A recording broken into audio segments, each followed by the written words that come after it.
They didn't whisper it behind my back. They said it to my face. Right there, in the middle of dinner, my fiancé's parents leaned across the table and called me garbage. Garbage. The word hit harder than any slap, lingering in the air, sharper than the clink of silverware. My fork hovered midair, my chest tightening as if the walls themselves were closing in. The words weren't just cruel, they were a verdict. A declaration that my entire existence at that table was worthless. His mother tilted her head, voice dripping with disdain, and added, "You're not good enough for our son. You'll never be." His father chuckled, a low, knowing sound, like they were sharing a private joke I wasn't supposed to understand. Around the table, everyone froze. Even my fiancé, usually my anchor, didn't speak. His silence sliced deeper than their words ever could. He wanted to defend me, I knew it, but fear held him captive, and I was left alone in a room full of judgment. The restaurant seemed to shrink. Every glance from strangers felt like confirmation, every laugh from nearby tables a reminder that I didn't belong. I felt myself trembling under the table, hands tightening into fists to hold the storm inside. They wanted me small. They wanted me broken. They wanted me to vanish from their world quietly, and I smiled. Not from happiness, not from weakness, but from control. Every insult, every sneer, every veiled judgment was stored away, not to forget, but to remember. I let them believe they had won, that their words had crushed me. What they didn't know, as they looked down on me with smug satisfaction, was that I held the one card they could never imagine. Because soon, very soon, the person they dismissed as garbage would be the one who held the power to shatter their illusions. And when that moment came, their laughter would die in their throats. When I first met my fiancé, it felt like the world had finally shifted into place. He was kind, attentive, and made me feel like I mattered in ways I hadn't realized I craved. Late-night talks, walks in the park, laughter spilling until our cheeks ached. It was perfect. For a while, it felt like it was just him and me, two people against the world. But the world always had a way of sneaking back in, and in our story, it came in the form of his parents. At first, it was subtle. He'd flinch whenever I mentioned meeting them, defer to their schedule instead of ours, cancel plans with a nervous apology about how his mother needed him. I told myself it was normal, that every child carries their parents' weight. But slowly I began to notice patterns. Their voices weren't just present. They were controlling, shaping every decision, hovering over our happiness like shadows I couldn't touch. The first family dinner confirmed what I had feared. Their smiles were polite but sharp, the kind that never reached the eyes. His mother asked about my family, her questions calm but her gaze calculating, as if she were inspecting a specimen under glass. His father leaned back, arms crossed, silently evaluating me like I was a problem to be solved. Nothing was overt, nothing shouted, but every sentence dripped with subtle disdain. I learned quickly how comparisons worked in their home. A cousin of a friend, perfect grades, perfect job, perfect pedigree. Another niece, polished and ambitious, destined for success. And me, simple, ordinary, insufficient. Each story ended with an unspoken verdict. Why aren't you them? Every question, every comment, every polite smile was a reminder that I was an outsider, an interloper, someone who didn't belong at their table. Even my fiancé, the one person I thought would protect me, seemed trapped in their gravity. He would whisper reassurances later, telling me they would come around, that love could soften their judgment. I wanted to believe him. I needed to believe him. But love wasn't enough to erase the chill in the room, the way their eyes slid over me without recognition, the way their laughter left me invisible. Over time, dinners became tests I could never pass. Comments about my dress, my family, my education, my career, all calculated, all reminders that I was beneath the standard they imagined for their son. I learned to smile, nod, and stay quiet, storing each word, each sneer, each micro-insult in a corner of my mind I'd later revisit. I endured, believing that patience, restraint, and love could protect me, even as they tried to erode my confidence piece by piece. Still, nothing prepared me for the night they decided to finally say out loud what they always thought. The night started like any other family gathering: polite greetings, forced smiles, and the faint hum of carefully chosen small talk. But I could feel it before anyone said a word. The tension, the invisible scale weighing me against every expectation I could never meet. My fiancé tried to keep things light, laughing at jokes I barely heard, leaning in as if to shield me. I wanted to believe he could, that his presence could create a bubble of safety. But I was wrong. It began subtly. His mother tilted her head, eyes narrowing slightly as she asked about my background. I answered, steady, calm, thinking perhaps she was merely curious. But her next words sliced through the polite veneer like a knife. "You know," she said, voice soft but lethal, "we always hoped our son would be with someone from a real family. Someone who fits." Her gaze lingered on me, dissecting, measuring. My stomach twisted. I swallowed the urge to respond, knowing any defense would only feed the fire. His father chuckled, low and deliberate, as though to punctuate the point.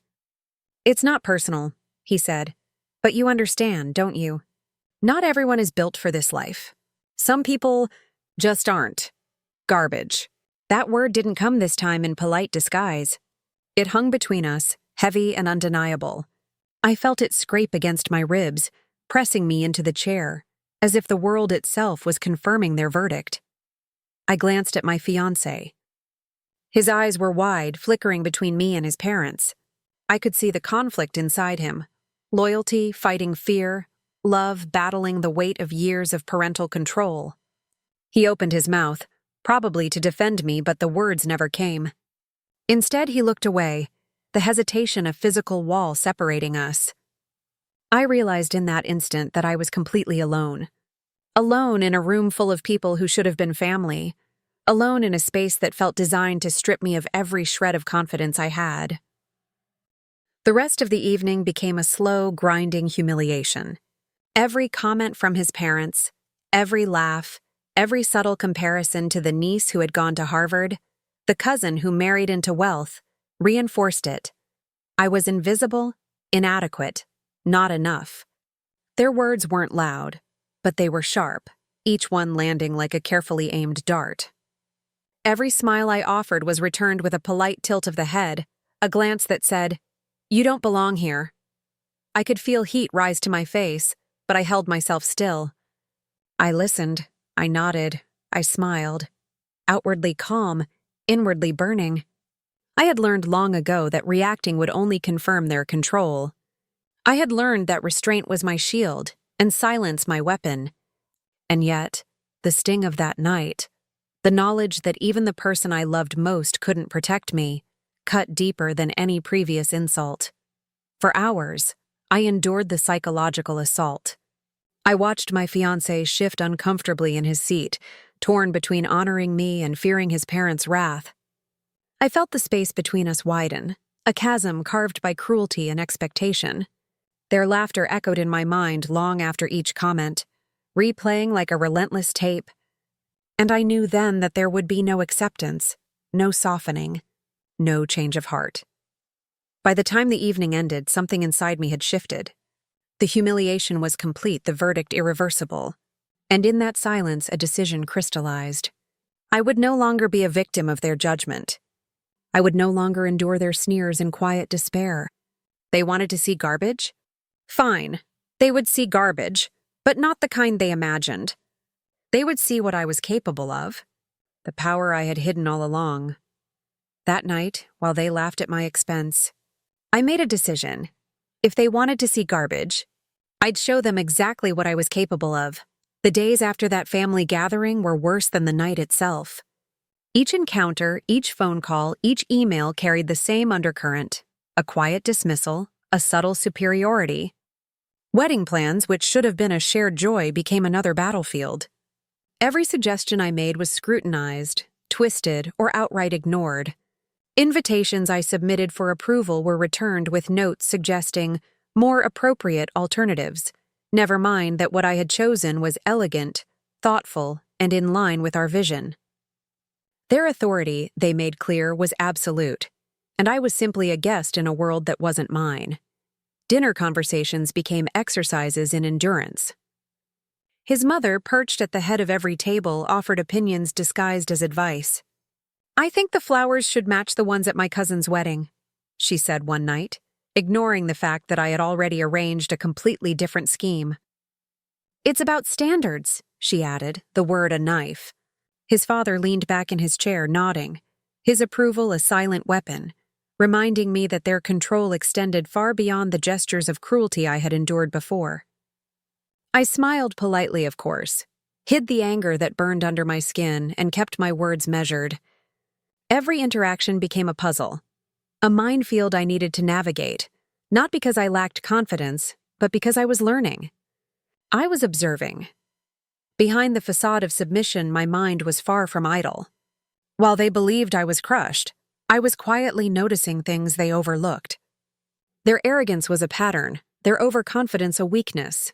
At first, it was subtle: whispered complaints about suppliers, vague mentions of cash flow issues, mentions of clients who had questioned our management. On its own, it could have been dismissed as idle chatter, the mutterings of people unaccustomed to oversight. But in my experience, casual remarks often reveal more than formal reports ever could. I began cataloging everything, mentally mapping out the structure of their company, the dependencies they took for granted, the very foundation of the empire they believed untouchable. Meanwhile, the wedding plans continued to be manipulated to reflect their desires. Venues were suggested that I had no interest in, guest lists altered without notice, every small decision twisted into a lesson in humility. The humiliation was constant. I was treated like a visitor in my fiancé's life rather than an equal partner. Every day became a careful performance, a dance of politeness, restraint, and concealment. I learned to smile through insults, to nod through dismissals, to remain serene while my mind quietly compiled every detail they assumed I wasn't noticing. Their treatment was relentless, yet it inadvertently became my advantage. They never suspected that every criticism, every correction, every veiled insult was strengthening rather than weakening me. While they believed I was powerless, I was becoming meticulous, strategic, and patient. I began formulating possibilities, analyzing leverage points, and considering scenarios they could never imagine. The juxtaposition was sharp. Their arrogance assumed dominance, while mine was quiet, deliberate, and growing. Even my fiancé began to feel the tension, torn between his parents' authority and the loyalty he owed me. At times I saw him falter, his words hesitant, his tone cautious, as if he were afraid that taking a stand would ignite a war he couldn't control. But my observation extended to him too. I studied how he responded, how he absorbed their dominance, how he hesitated to disrupt it. It was crucial because I needed to understand every variable in the equation before I made a move that couldn't be undone. Small victories became my solace. A supplier agreeing with my recommendation despite their objections. A minor detail in the wedding plan that I had managed to secure. A subtle insight about the family business that I was able to record for later analysis. These wins were private, invisible to everyone else, yet they built a quiet confidence. My humiliation became a mask, a shield, and a tool. Each time they treated me as powerless, I filed away the evidence of their blind spots, their assumptions, their overconfidence. Every slight, every derision, every microaggression was fuel. They treated me like I didn't belong. They assumed I lacked influence. They acted as though every step in the family's affairs was theirs to control.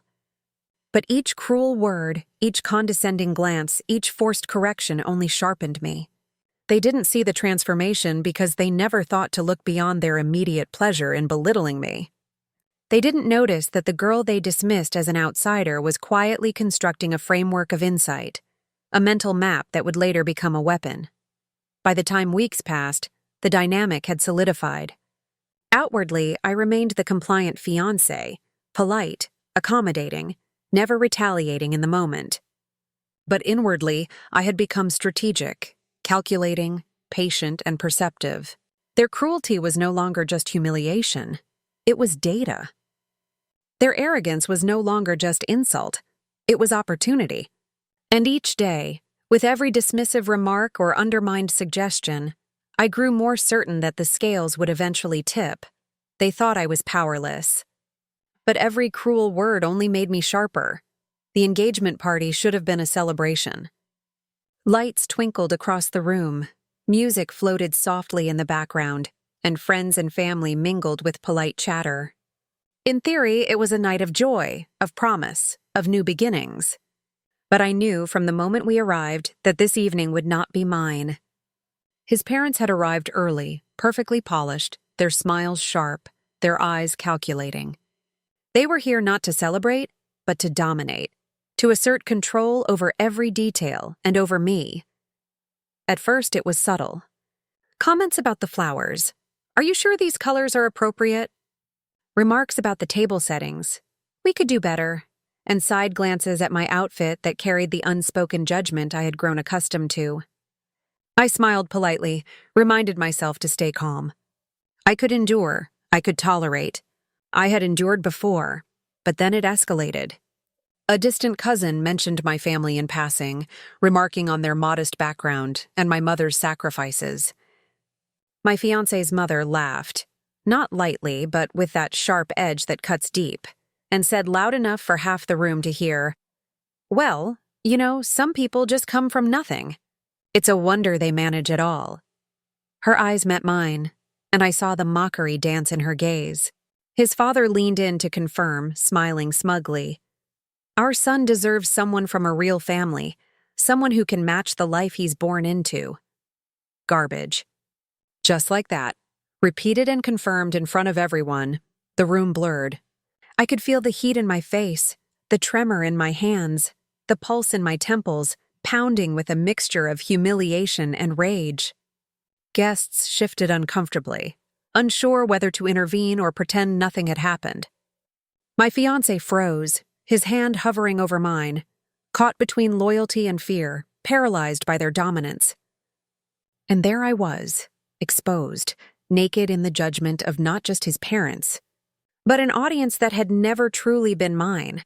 I wanted to lash out, to scream, to rip the veil of civility from the room and call them out on every insult, every snide remark, every dismissive glance they had ever cast my way. I wanted them to feel, even for a moment, the raw, unfiltered sting of exposure. But I didn't, not yet. Because I had learned something crucial over the months of their condescension. Fury, unchecked, is wasted if it is immediate. Power, when displayed prematurely, can vanish. They didn't just want to belittle me. They wanted to dominate, to feel invincible. And I would let them feel that for now. Instead, I focused. Every word they spoke, every laugh, every glance became data. Every slight, every humiliation, every public dismissal was recorded, cataloged, analyzed in my mind. While they thought they had pushed me to my limits, while they believed they had broken me, something inside shifted. The shame that had once burned hot now cooled into a focused, sharpened energy. Rage became strategy. Pain became calculation. Humiliation became preparation. I left the room briefly, stepping into the quiet of a small balcony. The music, the chatter, the laughter from inside became distant, almost irrelevant. I pressed my palms to the railing and let the adrenaline settle, letting the anger morph into clarity. I reviewed everything I had learned about them over the months. The patterns, the arrogance, the blind spots in their business dealings, the pride that left them exposed. Each insult was now a thread I could pull, each sneer a weakness I could exploit. By the time I returned to the party, I had decided. No more passive endurance. No more silent suffering. Every cruel word, every act of dismissal, every public embarrassment would be met with precision, not impulsively, but strategically. I would not react like the powerless outsider they assumed I was. I would act like the force they had never seen coming, the one who had been quietly preparing for this very moment for months. The night continued, but I moved through it differently. I smiled, polite and unshakable, nodding at their comments, acknowledging their judgments, and storing each one carefully. I didn't crumble. I didn't break. but inside a fire burned brighter than it ever had. I would remember every detail, every nuance, every slight, and I would make them pay, not in the moment, but in a way they could never anticipate. That night, while the engagement continued around me, I understood the full weight of their cruelty. I understood the depth of their arrogance, and I understood my own power, quiet, unseen, growing stronger with every insult. That was the last time they would ever laugh at me. For months, they had believed I was powerless, inconsequential, someone they could dismiss without a second thought. Every glance of disdain, every whispered comment, every polite correction reinforced their illusion. They thought their empire was untouchable, built on years of control and authority, immune to challenge. They thought they were untouchable because they never imagined that the very person they mocked, belittled, and called garbage was quietly holding the foundation of it all. I had noticed cracks in their business early on, whispers about cash flow, vague mentions of delayed contracts, fleeting complaints about partners questioning management. Most people would have ignored them, laughed them off as minor inconveniences, or chalked it up to industry stress. But I didn't. I listened. I analyzed. I researched. And when the opportunity arose, I began quietly investing, funding their struggling company in ways no one suspected. Contracts were signed discreetly through third parties. Payments flowed in under the radar. My capital became the invisible lifeline that kept their clients reassured, their suppliers confident, and their employees oblivious to the instability beneath the polished surface. It wasn't about ego at first. It was survival. Survival of the life I had carefully built, the future I envisioned, and yes, a quiet promise that one day they would see the consequences of underestimating me. I watched their arrogance with patience, knowing that each insult, each slight, only reinforced the precision of the plan I was crafting. Every dinner, every public humiliation, every dismissive remark became a reminder of the position I was silently building. By the time the engagement party ended, the night I had reached my breaking point, the structure was complete. I had more influence over their company than they could ever dream of. Every contract, every bank account, every critical decision I had touched, unbeknownst to them, gave me control. If I had chosen to withdraw support, every client would notice, every supplier would hesitate, and their empire would wobble. The power they assumed was theirs alone had quietly shifted into my hands. It was almost poetic. The people who had laughed at me, who had erased my presence from their lives, had built their sense of superiority on a foundation that I, invisible to them, had secretly reinforced. They had relied on my resources, my judgment, and my foresight without ever knowing it. The irony was delicious. The very hands they had dismissed as incapable had been keeping their empire upright, preventing collapse, preserving the pride they clung to so desperately. I remembered the exact moment I realized the full extent of the advantage I held. I had been reviewing a report, double-checking projections, and noted that a critical client, one they had feared losing for months, had signed an extension contract directly due to funding I had provided. Their smiles, their confidence, their assumed control were all illusions, sustained by the invisible scaffolding I had constructed. They were standing on ground I had built, and they didn't even know it. The beauty of it wasn't just financial. It was psychological. They had treated me as inferior, as insignificant, as someone who didn't belong, and all the while, they were literally dependent on me. Every snide remark, every judgmental glance, every belittling word had been directed at the very person who had been quietly holding their world together. They thought they were untouchable. I thought differently. I began to see the possibilities, the precision of leverage that my hidden position provided. If they had continued to mock me, dismiss me, or try to control me, I could simply reveal the truth, and the rug would be pulled from under them. Contracts could be renegotiated, investors alerted, authority questioned. Their empire, which they had wielded like a weapon against me, could crumble if I chose to exercise my right. And yet patience was a far stronger weapon, for now the revelation was mine alone. a secret advantage that waited silently, like a coiled spring. They had underestimated the quiet ones, the ones who bore the weight of humiliation and transformed it into strategy. They had laughed at my mistakes, my perceived weaknesses, my background. They had assumed that power was always obvious, always loud, always conventional.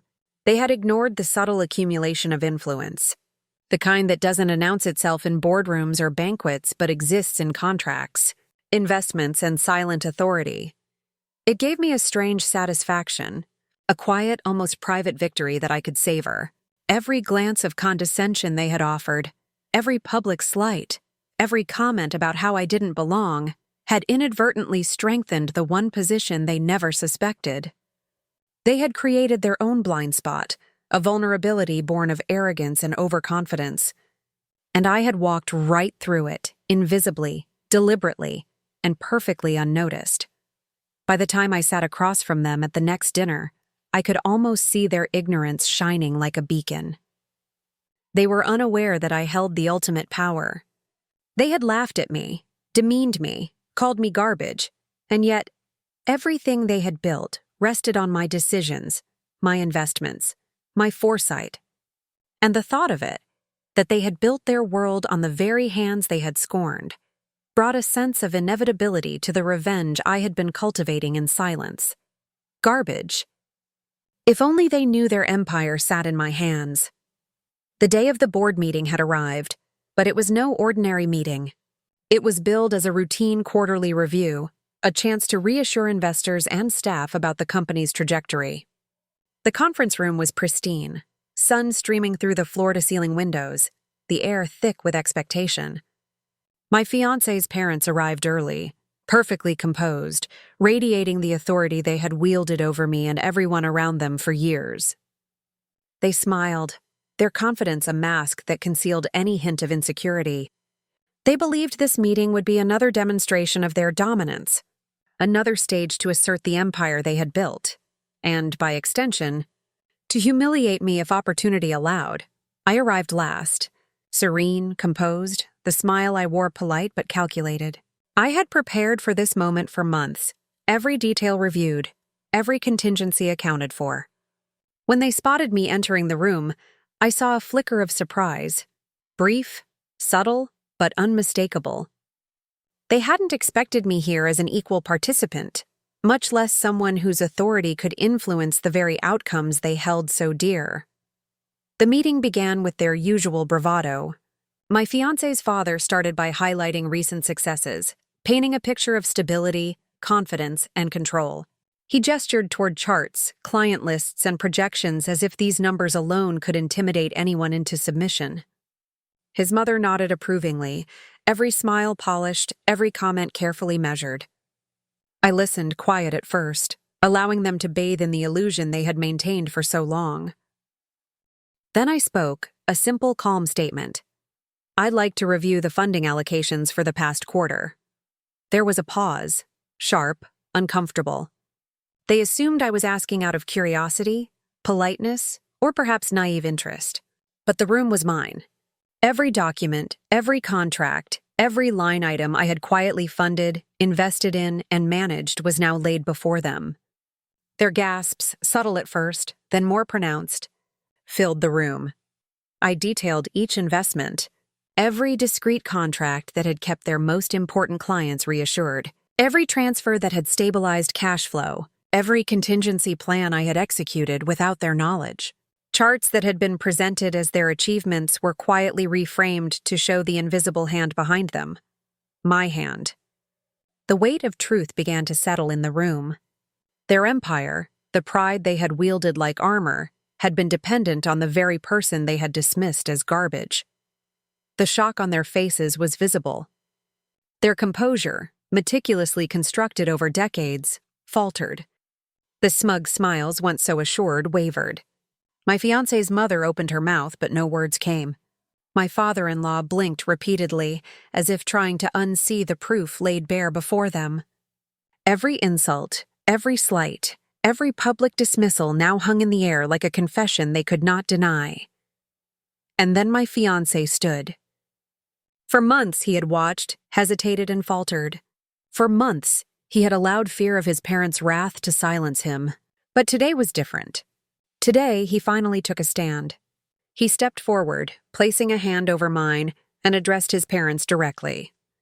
"This is the person I trust, the person who has always had our best interests in mind. You've underestimated them for too long, and it stops now." The room went silent, the finality in his voice settling like a verdict. Their authority, once unassailable, began to crumble. They opened their mouths, attempted to interject, but every word faltered. The reality was undeniable. The empire they had ruled over, the wealth they flaunted, the decisions they assumed were theirs alone, all had been silently controlled, stabilized, and preserved by the person they had scorned.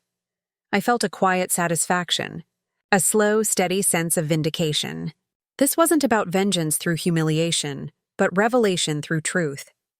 The dynamic had shifted completely. I was no longer the outsider, the powerless fiancé, the so-called garbage.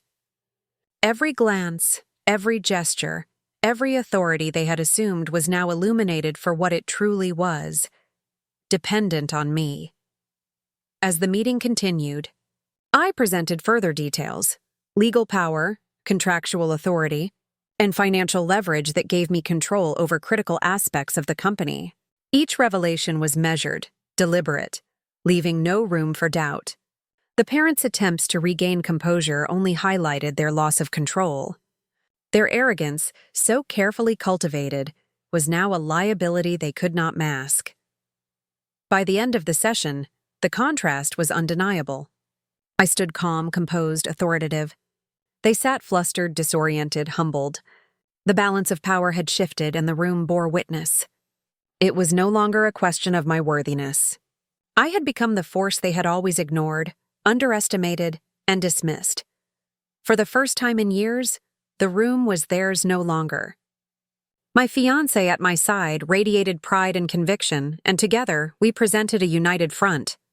The partnership, the loyalty, the trust we shared became a bulwark against the arrogance that had once ruled unchallenged. Every investor, every employee, every guest recognized the shift, subtle yet absolute. By the time the meeting concluded, there was no question. The tide had turned. The parents, who had once wielded authority as a weapon, now faced the undeniable truth that the empire they had relied upon was in the hands of the person they had derided. The irony was not lost on me.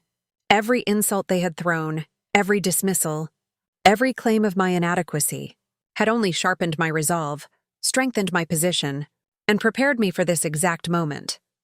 For once, it wasn't me who felt small. It was them. The tension that had haunted every dinner, every conversation, every meeting evaporated almost instantly. Where once I had been an outsider, dismissed and belittled, I now occupied a space of undeniable authority. The shift was subtle to the untrained eye, but those who had scorned me for years felt it immediately. Every glance, every gesture, every word carried a new weight, my weight. They could no longer look past me or underestimate me. Because the truth was irrefutable, without my support, their empire teetered on the edge. My fiancé's parents sat across from me in stunned silence.